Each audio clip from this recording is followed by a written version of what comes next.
Alrighty. So, we need to tape these two together. Now, you'll note that I have torn my tape in half here. This is nice with the fiber tape because, well, fiber tape lets you do that. And I have my handy dandy shears here. I'll trim off that little bit. And we're not going to waste this just binding this stuff together. What are we going to use instead? We need to actually hold it in place enough that it doesn't roll all over the place, and I don't want to use the strapping tape because it is more expensive than some of the other cruddy tapes that I have. So, plumber's tape snaps, fabric tape's too much. We'll use some of our standard silver duct tape.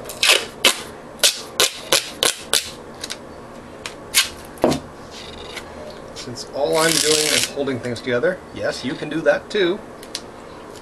I don't know if you saw what I just did. I'm sure many of you already know you can do this, but this is for everybody who has no idea what's going on. You can tear duct tape like that.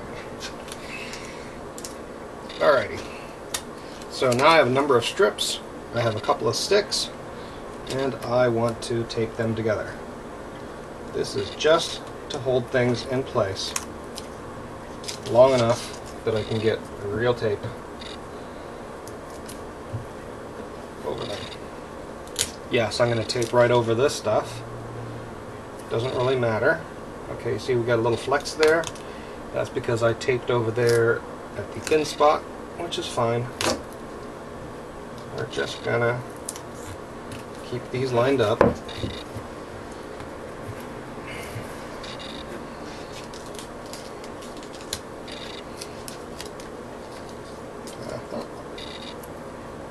An extra piece, so we'll put this here.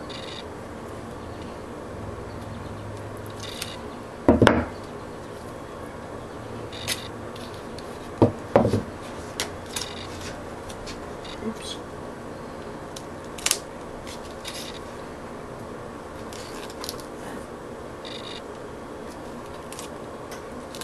Alrighty. Alright, so now it's bound together. It's fairly flat. Look on it on edge. Yes, see how we can get this wiggle going here? That's okay for now. Alrighty.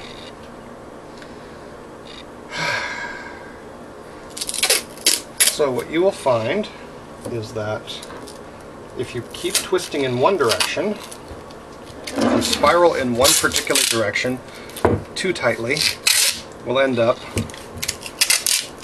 spiraling the stick because obviously it wants to go the direction that we're twisting. And yes, this looks really big and sloppy. It is big and sloppy. What I'm doing now is putting an actual piece of strong tape on here.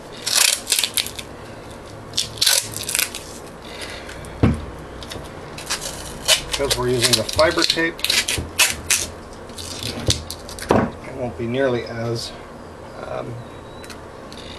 likely to just snap and pop right off. Alright, now we go to the other side.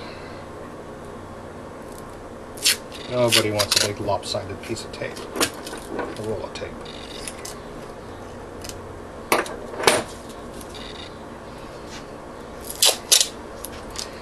And we're going to work the other direction now.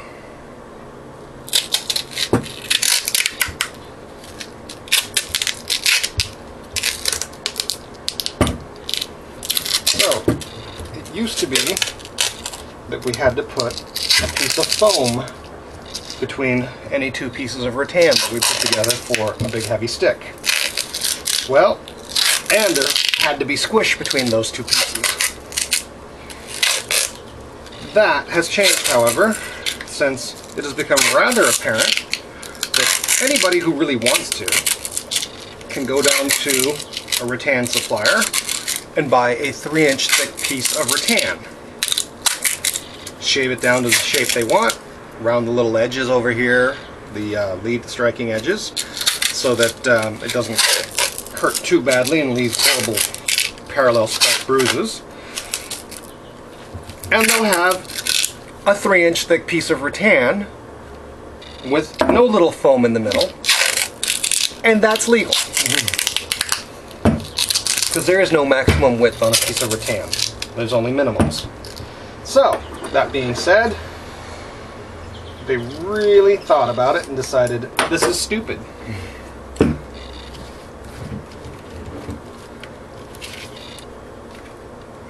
And determined that you don't need that silly little piece of padding between the two. Okay. So, here we are, and let's test for wiggle. And of course, yes, there's still some wiggle. This, other than having to tape the end off here, and possibly put a thrusting tip on here, is actually legal at this point. As long as you have a gauntlet. And in war, they really don't expect you to have a lanyard, because we're not going to be fighting that close to the populace. And you need to be able to change weapons.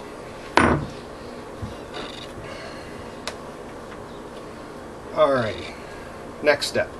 We're going to pretty this up, because I like to fight with pretty weapons. And we're going to create a thrusting tip, and we're going to put a bit of a better handle on here, because this handle was cut for me to use barehanded.